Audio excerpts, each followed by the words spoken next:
Look, I may not have housekeepers, but I do have smooth running systems, kids, a spouse, and my gadgets. Because let's be real, it's hard to take care of a home by yourself. So here's some of the ways I'm able to keep my home not perfect, but presentable. One way is to get things you don't have to clean as much.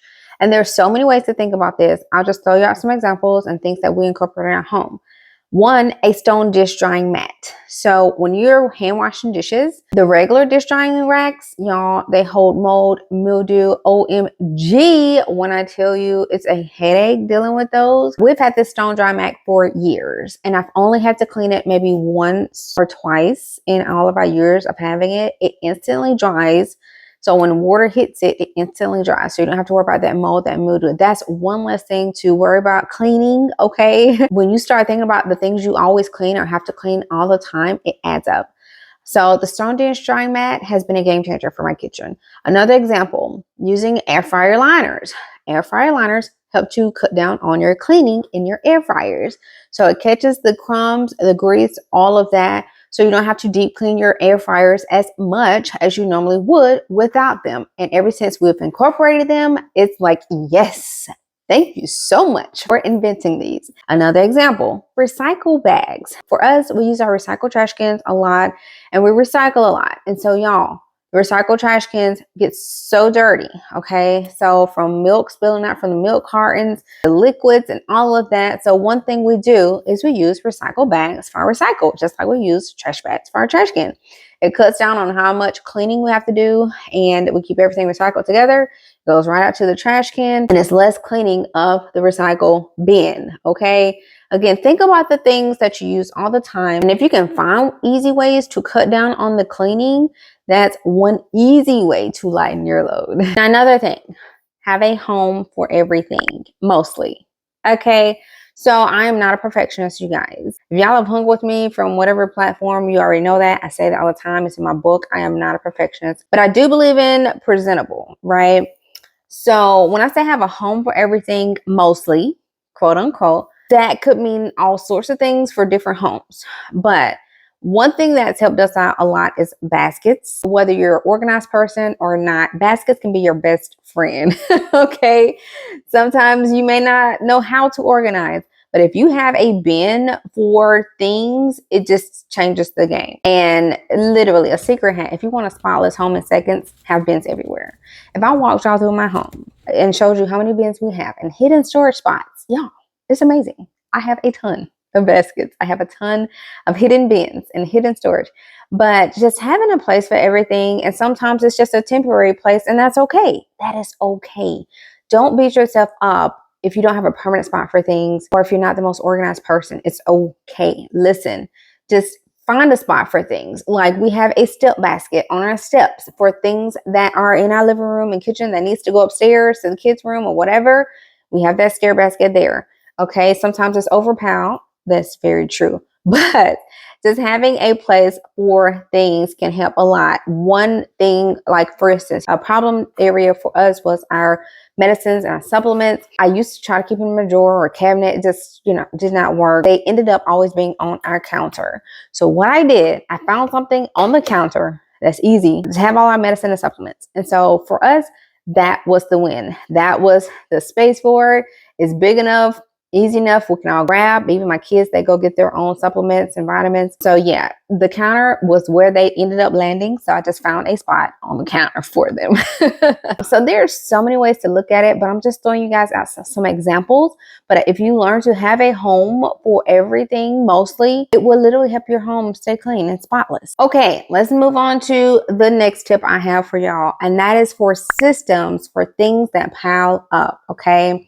This is huge because when things pile up and you don't have a system in place, things can get really chaotic, okay? And this is not one hat fits all. Throw you out some examples, right? For instance, for like kids outgrow clothes so quick. One system I've had in place from day one for our kids is a bin or basket in the closet or somewhere nearby that we can throw clothes in as soon as they outgrow them. Because what happens is if you're not going through the clothes or you're not taking that time out to stay on top of as the outgrown clothes, their drawers overfilled, the closets overfilled, blah, blah, blah, right? And then you'd be like, oh my God, that's a headache. I got to do that. And you're like putting that stress on yourself and you feel overwhelmed. If you have something that already tackles that problem from day one, I kid you not. I loved my system with my first son. I had been in his closet, and I still do now, because these kids do outgrow clothes quick. If they're trying on something, putting on something that morning and it's too small, we just, hey, it goes right in the bin. You want it easily accessible. You don't want it in an attic or basement or somewhere. You need it close. That's the only way you'll be able to tackle that right on. Have it close where you can put it right in that basket, or the kids can put it right in that basket. And that way, as they're outgrowing clothes, it's a system that already takes care of that. Now, when that basket is full, an easy thing to do is have another place to put them. So I like to use big old storage bags a lot of times, or if I want to go through it and see what I'm gonna give away or keep for other kids, because y'all, my little girl wore a lot of my little boy stuff. So yes, I did keep a lot of clothes. So whether you want to keep them or donate them, you can pull that bin down whenever it's full, or you can have another big old bag to dump it all in when you're ready to go through it at a later point in time. You have it. But that way their drawers stay consistent with their growth, the closets as well, and you don't have to worry about the whole clothes and shoe system getting overwhelmed. So that's one system that works for us really well. Another system that I incorporated years ago and I still swear by, that is having portable vacuums everywhere. And this works for me. This is just an example, okay? You don't have to do what I do. I'm just trying to give you some examples. The reason why I do that is because for me, I have found if I don't tackle a spill or some crumbs, or if I'm eating at my desk and I make a mess, if I don't tackle that, then it's going to get out of hand, okay? Not only will it draw bugs and rodents and all of that, but it's also going to get more dirty, more dirty, more dirty. It's just, so what I do, I make it easy on myself. We have portable vacuums everywhere. We have literally vacuums and portable vacuums everywhere. Let me fix that, because that way, if I make a spill right now, right here, I'm drinking or making a protein powder, guess what? I have a portable vacuum right over here in the corner, okay? If I'm in my office eating at my desk and I waste something, guess what? I have a portable vacuum right there in the office. I can just get it up. It takes 5 seconds to just go and clean it up and it's done, okay? The cars, we keep vacuums in every car, sometimes multiple vacuums. But if we're out and somebody make a spill, we try to go and get it out. And that's one reason why our cars stay clean. And we also have car trash. I 100% believe in a car trash can, y'all. Our cars are never completely out of hand, even after a road trip. We do have to vacuum dirt out and stuff just from everyday wear and tear. But as far as like our cars being a complete disaster, like people's are, and I get it. You live in your car, you're always in the car. But I have systems. That's why our place is not always out of hand. So the cars, the car trash can, the vacuums in the car, so we can clean up on the go. We can throw out stuff. I mean, it's just game changing. Another system, y'all, don't beat me up for this. I'm being real. And I'm just going to throw it out there. And it's not meant to be anything negative. So please don't take it as that. But, sometimes when we're exhausted and we don't feel like doing dishes, we will use disposable utensils, whether you want to do paper or plastic. But let me tell you something. Sometimes we get overwhelmed, moms or dads, but a lot of times moms get so overwhelmed. You have so much to do and so much on you. The dishes sometimes can just make it even way more stressful. Sometimes just to lighten that load, you don't have to do it all the time. But if it's like a weekday and y'all been running, or a weekend or whatever, and you need a break, take your break, okay? We have used, disposable plates. We've used air fryer liners and put them in plates, and so that we can just toss the liner or, recycle it, whatever you want to do.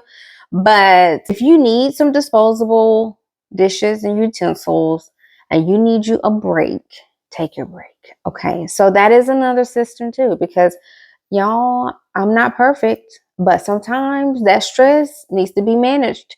And if you are overwhelmed and you don't feel like doing dishes, have a system in place. Have some already on hand and say, hey, grab the paper plates. We eating off those tonight. It's okay. Okay. Anyway, that is another system. So just think of things that can lighten your load. And those are some examples. Okay. Now, another tip, delegate and get help. Yes.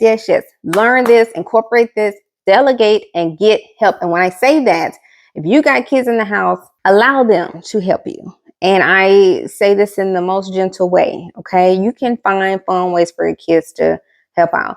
One, we teach our kids to clean up. I have two and they're completely different. One has been taught to clean and he will clean up and put up stuff as he takes stuff out. Yes, the other one is complete opposite. She'll pull out everything, right? But you got to find a way to get them to help out, okay? And then like two, for instance, another example is with clothes on the floor. I have a basketball hamper in my son's room. And granted, he actually never like left clothes everywhere. He would put them in the hamper. But to make things fun, I got a basketball hamper. And if your kids just drop things all over the floor, I guarantee you a basketball hamper will change that. They love shooting. They love throwing. It makes it a game, right? And that way, that's one less issue. You don't have to wrap clothes on their floor. There's so many ways to incorporate them and have them help you, but let the people that live with you help. But you might have to help them out by finding them creative ways to help out. You see what I'm saying? With my husband, I'm a huge gadget lover. I don't have housekeepers, but I do have my gadgets. I have my robot vacuums. I have my robot vacuum and mop that can do both. So if we need to vacuum and mop at the same time, we're just going to use that. And it self-cleans too. I'll just pop up a video. You can kind of see it. But my husband likes to use that gadget too. I mean, he will use it more than I will use it. I don't know what it is. They like gadgets, you know? So I have a little cleaning tool. He will go use that and just go, you know, it's the gadgets, okay? And it was so funny because he was like, yeah, I got that little gadget and got in there. I was like, oh, that's great.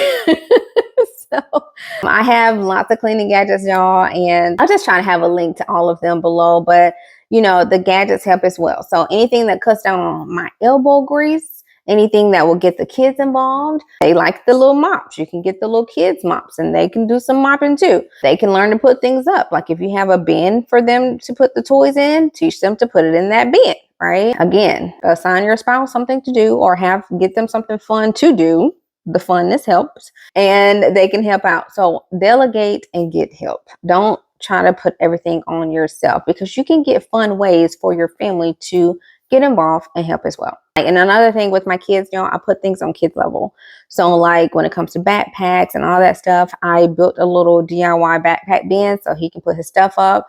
He becomes self-sufficient. So I do a lot of things on my kids level. Like even in our refrigerator, I have the stuff on the lower level. In our pantry, their snacks are on their level. They can go in there and get their snacks. They've been doing that since day one, since they could walk and pull things down. If you can go walk and pull a toy down, you can go walk and get your own snacks. So yeah, I do that too. So just finding ways for, you know, you to delegate and get some help. Speaking of kids, let's talk about toys. Create an easy way for the kids to store the toys. Sometimes, and this is coming from an organizer, y'all know I love to organize. Sometimes some systems are way too stringent for kids to stick to. But if you can find an easy, I'm going to say easy, way for your kids to store their toys, they will do a better job of trying to store them. And that is so true because I have found when we do something, our kids try to mimic it, right? If it's overcomplicated, they're not going to remember. Like if you want all the little toy figures in this little one bin, if you want all the little buses in this bin, I have big bins and we just dump stuff in it. Now it might be like trucks and stuff like that. And if they put extra toys, it's okay. We just have bins. If you can get it in a bin. Now, my little girl, we started a bin with all her princess stuff and heels, and she stuck to it, okay? She knows where they are. She'll go get them.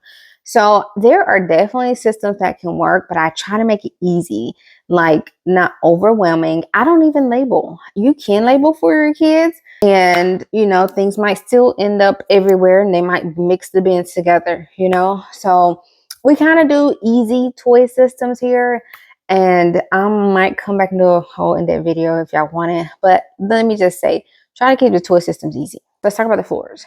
If your floors are clean, your house already looks semi-clean. That is the biggest first step, okay? I'm going to say 60%. If your floor is clean, your house looks clean. The second, of course, is counters. But first off, the floors. You got to get the floors clean so people can walk in and it don't look a disaster. One thing I do, and I talked about this earlier, my vacuums, I do have a robot vacuum. So a lot of times our only job is to pick everything up. If we can get everything off the floor, my robot vacuum will do the rest. And I can turn that on while I'm working first thing in the morning or at nighttime when everybody go to bed. You can let that do its job and let it clean up all the dirt and debris. And if you wanted to mop, you can let it mop too. And then again, an easy way with floors is you can delegate. Tell the kids to pick chores up. Tell the husband to pick everything else up. And there you go. That's something off your plate. You don't have to worry about the floors at all. You delegate, they do their job, and the robot vacuum does the rest. Even if you have to come back and help out for like a little bit, 5 or 10%, you know, the floors is one of the biggest things. If you can find ways to keep your floors clean, that's an easy way to keep your house clean. And always get the help. If you need the help, get the help. Okay. And I'm going to say not all robot vacuums are the same. No, they're not. I've had mine about 4 years. I invest in my products and the cleaning items that I use, and they last me a long time. And different ones do different things. So you need to look at, for instance, like I have a dog too. I've always had dogs. So I need one that's really good with getting a pet hair, that's also able to dodge things on the floor. So in case the kids then pick up a toy, it can go around it. The detection is what it's called. And also you want it to be able to map quickly, but it also has like good laser eyes. So if someone is laying there, like if a dog is laying there, it'll go around the dog. I mean, it's just so many things you want to look at with a robot vacuum. I will link the one I use, but my model is older, y'all. So they have newer models now. I'm going to always recommend the newer models because they have better detection, better everything. I will link the one I use, and they may still sell it. But if you can get the newest and latest model, I'm always recommend that because it'll last you a long time. Like for mine, I got mine's new then. So it's lasted me a good like 4 years now. But if I was go shop now, I'm going to go get a new one. So it'll last me another 4 years or so because, you know, the tech get outdated and things like that. But yeah, they do have, again, and not all of them are equal. I'm going to say that again. Not all robot vacuums and mops are equal. Okay. And I done tested a lot. I done had a lot. I done had brands see me a lot. But I spent my hard-earned money on this one, this model, and this brand. And so far, so good. It's 2 brands I really like. And I'm not saying all of the other ones are bad. And I can't even say I've tested all their newest models. I've tested a lot of the older models. But I do like Ecovacs and Shark. I really, really love those. And they do really good picking up stuff from my experience. So, but again, I can't say all of them are not good. I haven't tried a lot of the models from this year either. So here's another floor gadget that I love is a rug shampooer. I have an easy one. It's easy. It's simple. You don't have to worry about mixing, cleaning, any of that. And it's the Hoover. The Hoover is amazing. And I've used a lot of shampooers. This one, you can do a whole entire room in 20 minutes. It literally, when you push it, it go ahead and shampoo and brush. And when you pull it back, it dries and pull it out, which is really nice. And if you want to dry only, it's a button to hit dry only and you can dry it only. But it is one of the most simple shampoos to use and it works extremely well. We love it. I highly recommend that one. And I also do have like a natural mop. I have a mop for quick cleans in case my kids spill something, in case I spill something. I'm clumsy too. So I do have me a quick, easy to go mop that I use too. But so gadgets matter. I will say that gadgets matter. And I do like anything that makes my life easier. If y'all don't know me by now. Yes, I do. So hopefully that helps. I know this video was kind of long, but hopefully you found it helpful. If you did, don't forget to give me that thumbs up and leave a comment, drop a comment and let me know which tip you found most helpful. I would love to know. So if you haven't subscribed, make sure you do. And I will try to leave links to stuff because I know I have a lot in my house and a lot of things that I use. I'll try to leave all the links below. I might pop up a QR code if I can, get that together. I appreciate y'all watching and I'll see you in my next video.